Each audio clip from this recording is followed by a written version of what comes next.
Well, this is the height of hypocrisy. Icons of Bharat who have sacrificed their lives to attain freedom are today being maligned and inked out of history. On the other hand, there is a certain ecosystem which is valorizing tyrants of the past like Aurangzeb and Tipu Sultan, who have recorded history as Hindu haters. But across in Karnataka, the newly sworn in Congress Sarkar vows to course correct and desaffronize the school syllabus. The Education Minister has confirmed that within 2 weeks, the changes brought in by the previous BJP government will be overturned. In fact, one of the changes is that the chapter on RSS founder Hedgewar is going to be axed. The Congress has said that students don't need to be taught about a coward who apologized repeatedly to the British. Listen in. ಎಲ್ಲೆಲ್ಲಿ ಇವರು ಭಾರತೀಯ Janata party ಅಥವಾ ಸಂಘ ಪರಿವಾರದ ತತ್ವ ಸಿದ್ಧಾಂತಗಳನ್ನು ತೂರಲು ಪ್ರಯತ್ನ ಮಾಡಿದ್ದಾರೆ. ಅದನ್ನು ನಾವು ಎಲ್ಲ ಕ್ಷೇತ್ರದಲ್ಲೂ ಸಹ ಸರಿ ಮಾಡ್ತಕ್ಕಂಥ ಕೆಲಸ ಮೊಟ್ಟ ಮೊದಲನೇ ಕೆಲಸ ಕರ್ನಾಟಕ ರಾಜ್ಯದ ಕಾಂಗ್ರೆಸ್ ಪಕ್ಷದ ಸರ್ಕಾರ ಮಾಡುತ್ತೆ. ಅದಲ್ಲದೆ ಭಾರತೀಯ ಜನತಾ ಪಾರ್ಟಿಯವರಾಗಲಿ ಸಂಘ ಪರಿವಾರದವರಾಗಲಿ ಹೆಡ್ಗೇವಾರ್ ಅವರು ಸ್ವತಂತ್ರ ಹೋರಾಟಗಾರರಂದರೆ ಅವರು ಬ್ರಿಟಿಷರಿಗೆ ಕ್ಷಮಾಪಣೆ ಪತ್ರ 6 ಬಾರಿ ಯಾಕೆ ಕೊಟ್ಟರು ಅಂತ ಅವರು ಭಾಳ ಸ್ಪಷ್ಟವಾಗಿ ಹೇಳಬೇಕಾಗುತ್ತೆ. ಅವ್ರದ್ದೇ ಆದ ಗ್ರಂಥಗಳಲ್ಲಿ ಹೇಳಿದ್ದಾರೆ. ಚಿತ್ರಗುಪ್ತ ಅಂತ ಅವರೇ ಬರ್ಕೊಂಡಿರೋದ್ರಲ್ಲಿ ಹೇಳಿದ್ದಾರೆ ಬ್ರಿಟಿಷರಿಗೆ ಕ್ಷಮಾಪಣೆ ಯಾಕೆ ಬರ್ಕೊಟ್ಟೆ ಅಂತ ಹೇಳಿ. ಆದ್ದರಿಂದ ಇಂಥ ರಣಹಿಡಿಗಳನ್ನೆಲ್ಲ ನಾವು ನಮ್ಮ ಮಕ್ಕಳ ಪಠ್ಯಪುಸ್ತಕದಲ್ಲಿ ಇಡ್ಲಿಕ್ಕೆ ಸಾಧ್ಯ. India and most of the states in our country have a very balanced curriculum, and whatever is good for the unification of the country, for the unification of the nation, to bring about a churning in the society which can uphold the ideals of brotherhood, equality, fraternity, secularism, democracy, socialistic pattern, and all these things are something which needed to be inculcated in the young minds, not glorifying those leaders or those icons who laid the foundation or who sowed the seeds of division in our country. Congress always had a very scientific approach. Meanwhile, the BJP has lashed out at the Congress party, saying patriots are being purged from the syllabus itself. It is absolutely wrong.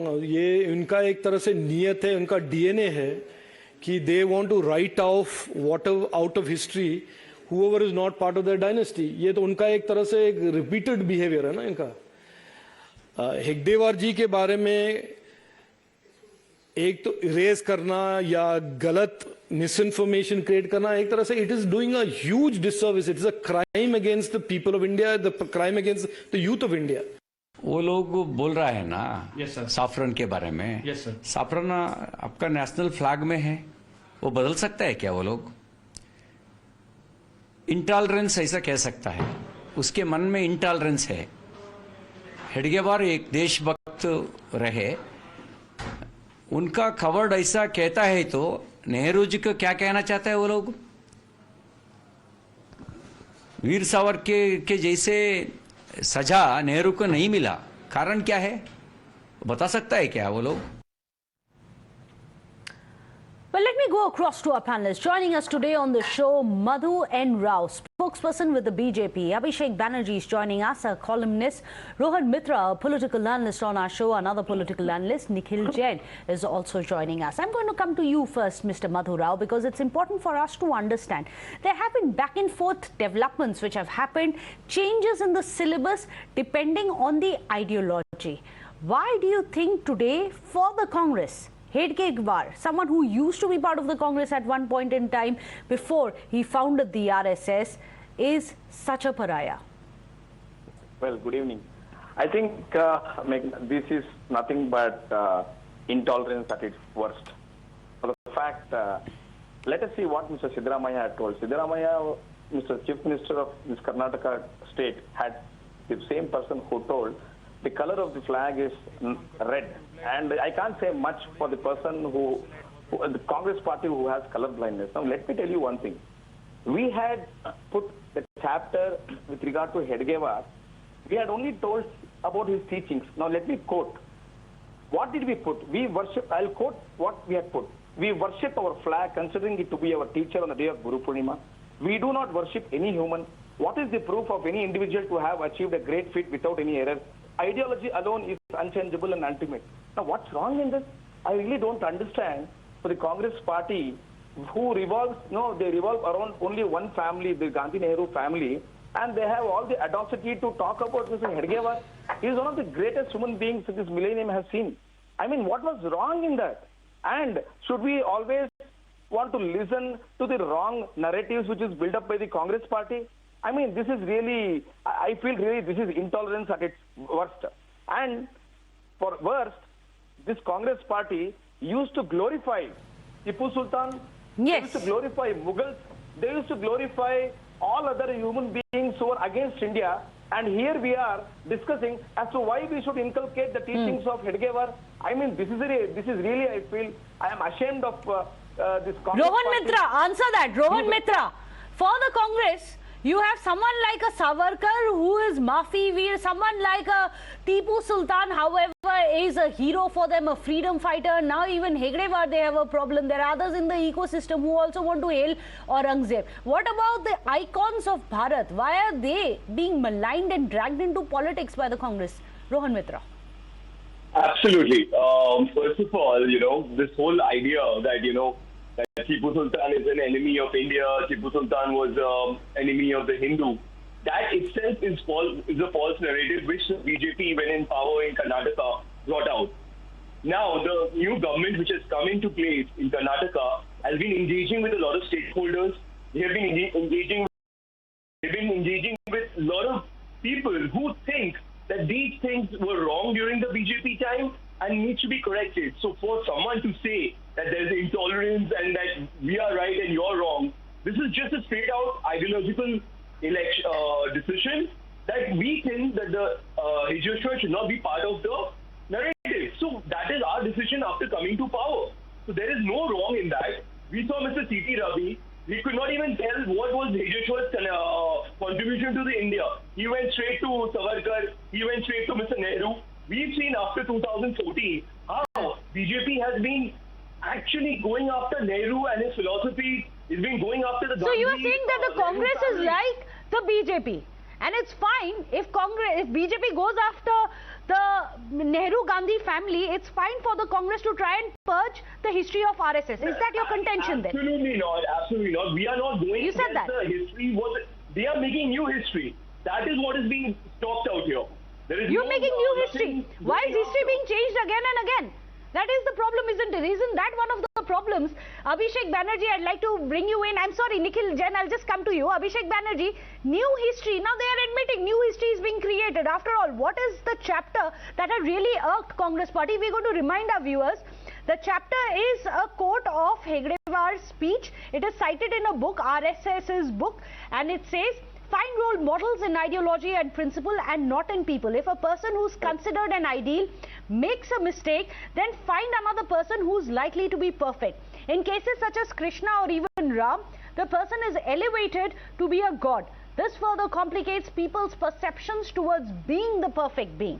We worship our flag as our teacher on Guru Purnima and not any human. What is the proof of any individual achieved a great feat without any errors? Ideology alone is unchangeable and is incomplete.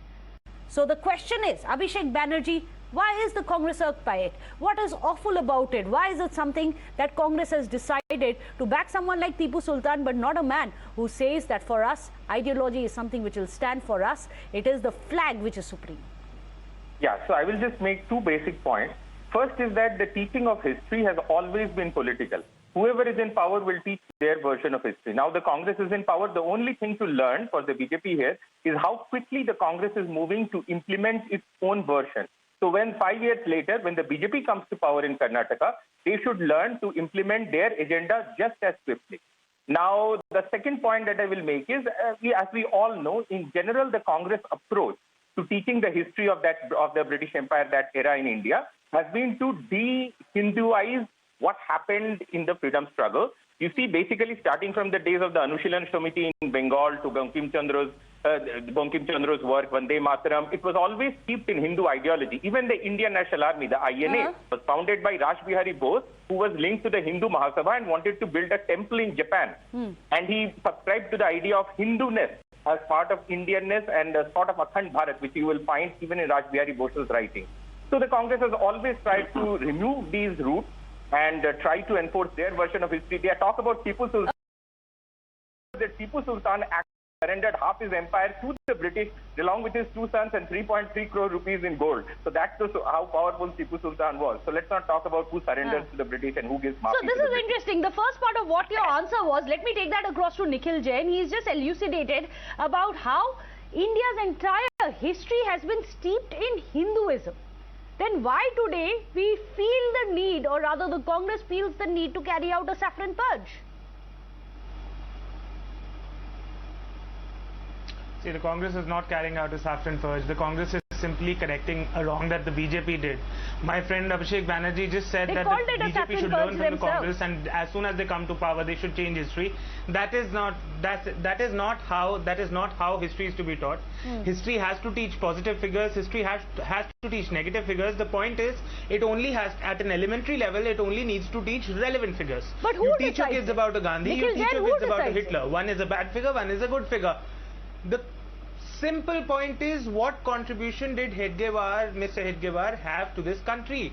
That he founded an organization which was banned by Sardar Patel for its alleged role in the assassination of Mahatma Gandhi, a social organization that never took part in the freedom struggle, that never hoisted the Indian flag all the way from 1925 when it was founded till 2002, 3 years after their party, the BJP, formed a government. For all these 77 years, the RSS refused to hoist the Indian flag. Hedgewar told, it's on record, Hedgewar told RSS and its cadres that not to join Gandhi's Satyagraha or Dandi March. He joined it at a personal level, but he forbid his organization from doing it at an organizational level.